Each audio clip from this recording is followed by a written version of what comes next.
اولیاء committee. Number 3، Bharat کے ملکی پروگرام جیسے 2 اکتوبر، 26 جنوری، 15 اگست ملکی لیول کا ہو، جو مذہبی تشخص ہے میں اس سے بات نہیں کرتا، اس میں بالکل اپنے حساب سے دیے، لیکن جو ملکی اعتبار سے ہے اس میں یقیناً ہم کو شانہ بشانہ شامل ہونا۔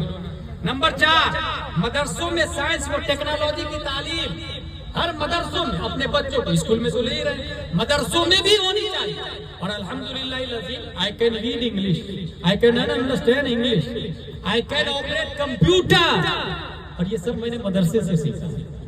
اس کا مطلب مدرسہ میں ٹیکنالوجی کی تعلیم ہو رہی ہے، مدرسے میں کمپیوٹر پڑھایا جا رہا ہے۔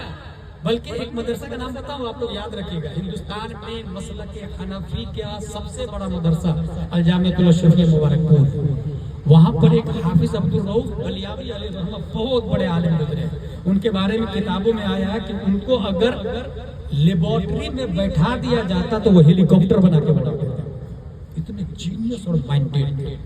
نمبر 5، صوفیزم کو فروغ دینا، لڑنا جھگڑنا، ماں بہن کی گالیاں ہمارا بچہ دیتا ہے نہ، اس کو خواجہ غریب نواز کا طریقہ سے کہ بچے ہمیں گالی نہیں دینا ہے، ہمیں تواضع مثل زمین کی طرح، ہمیں تذلل میں رہنا، اللہ و رسول کے لیے جھک کے رہنا۔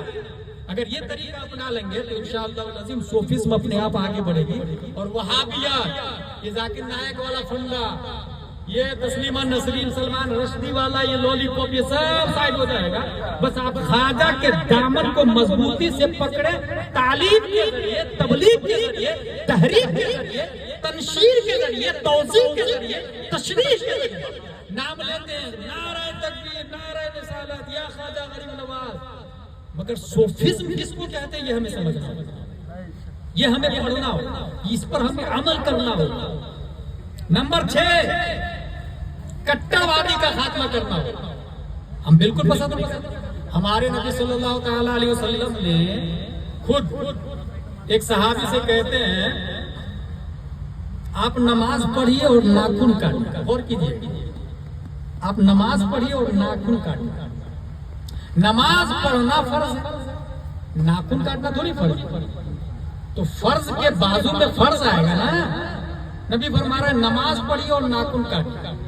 حدیث شریف ہے، مفسرین محققین تشریح کرتے ہیں کہ صحابی کے ناخن بڑے بڑے اور ان کے پاس بکریوں کا ریوڑ، وہ جب بکریوں کا دودھ دہتے تھے تو ناخن سے تھن میں ناخن چبھتا تھا، بکری کو تکلیف ہوتی، اور جانور کو تکلیف دینا حرام اور حرام سے بچنا فرض ہے۔ اب فرض کے مقابل میں فرض آ گیا۔ اب بتانا یہ ہے کہ جو نبی جانور کو تکلیف دینا گوارا نہیں کرتے، وہ انسانوں کو تکلیف دینا کب گوارا کرتے؟ وہ کیسے ٹیررسٹ کی باتیں بتا سکتے ہیں، وہ کیسے سسٹم سے ضابطہ دے سکتے ہیں؟ نا، اسی لیے کہہ رہا ہوں میں صوفیزم کو سمجھو، کٹروادی کا خاتمہ ہونا چاہیے، محبت سے، پیار سے، ادعو الی سبیل ربک بالحکمت والموعظۃ الحسنہ، محبت اور پیار سے صوفیزم کی دعوت، خواجہ کے مشن کو بتائیں۔ نمبر 7، بے سہارا بچوں کو بنیادی تعلیم و تشکیل، یہ ٹارگیٹ آف محبان اولیاء کمیٹی۔ خواجہ غریب نواز بے سہاروں کو ساتھ میں لے کے چلے، لنگر بھی چڑھاتے، کھلاتے پلاتے بھی، اور جاب بھی دلوا دیتے خواجہ غریب نواز رضی اللہ تعالیٰ۔ اور یہ قطب الدین علیہ رحمہ کا بھی یہی طریقہ تھا، قطب الدین بختیار کاکی علیہ رحمہ، حضور نظام الدین اولیاء تو کئی دن روزہ رہنے کے باوجود کھانا اندر نہیں جاتا تھا، بہت کمزور ہو گئے تھے۔ کسی نے کہا حضور کھانا اتنا کم کیوں کھا رہے ہیں؟ کہا وہ دیکھو نا فلاں جگہ آگ لگ گئی اور اتنے سارے گھر جل گئے ہیں، ان لوگ کے پاس کھانے کا کچھ نہیں ہوگا، تو میں اپنے حلق سے نیچے کیسے لقمہ کو اتاروں؟ دلی میں رہ رہے ہیں حضور نظام الدین اولیاء، اور آج بھی رہ رہے ہیں، زندہ ہے وہ۔ ہم لوگ وہابی نہیں ہیں، ہم لوگ غلام صحابی ہیں۔ ولی کو ہم مردہ نہیں زندہ مانتے ہیں، وہ نائب کی اولاد مردہ مانتا ہے جو مانگنے کو بھی حرام کہتا ہے۔ ہم نبی کو بھی زندہ سمجھتے اور نبی کے غلام کو بھی زندہ سمجھتے، اور بخاری کی حدیث بتائی میں نے، اللہ پیار کرتا اور جس سے اللہ پیار کرے گا اسے مرنے نہیں دے گا، اللہ جس سے پیار کرے گا اسے مرنے نہیں دے گا۔ بھائی صاحب اس لیے نظام الدین اولیاء زندہ ہے، خواجہ غریب نواز زندہ ہے. بے سہاروں بچوں کو پڑھانا بھی ہے اور جاب سے بھی لگانا ہے.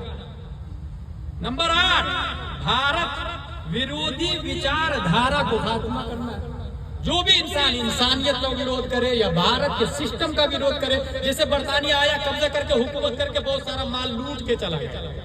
بھائی صاحب ایسا کوئی پھر آ سکتا ہے؟ اس لیے الاٹ اسکول کے ذریعے، ہاسپٹل کے ذریعے، کالج کے ذریعے، کسی بھی شکل میں بزنس کے ذریعے. پہلے برطانیہ کیسے قبضہ کیا تھا؟ ایسٹ انڈیا کمپنی کے ذریعے قبضہ کیا تھا. ابھی کہیں اسکول کے ذریعے اور ہاسپٹل کے ذریعے بھی قبضہ ہو سکتا ہے. اس لیے کیوں کچھ بھی ہو سکتا ہے. کوئی بھی بھارت کے سسٹم کے خلاف چل رہا ہے اسے فوراً، سنویدھان ہے نا، قانون ہے نا، کمپلین کرے. نمبر 9، ملکی حفاظت و ملکی بھائی چارہ کو بیدار کرنا، پروان چڑھانا.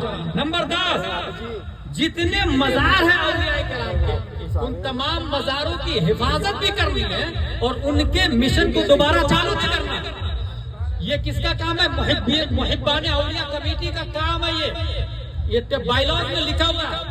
ٹارگیٹ آف محبان اولیاء ٹرسٹ ہے یہ کہ جتنے درگاہ ہیں، بہت سارے ایسے درگاہ ہیں جہاں پہ کوئی جا ہی نہیں رہا، ان کی ہسٹری نکال کے عرس لگانا اور لوگوں کو بتانا کہ یہ بہت بڑے ولی تھے، ان کا کارنامہ یہ تھا، یہ یہاں سے آئے تھے، یہاں رہے تھے، یہاں انتقال کیے تھے. دوبارہ عرس چالو کرنا ہے.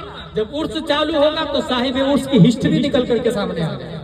اور جب انسان ولیوں کو ماننا شروع کرے گا تو ولیوں کے طریقے پر چلنا شروع کرے گا، اور ولیوں کے طریقے پر چلنے والا ہی اوریجنل مومن ہوتا ہے، اوریجنل مسلم ہوتا ہے.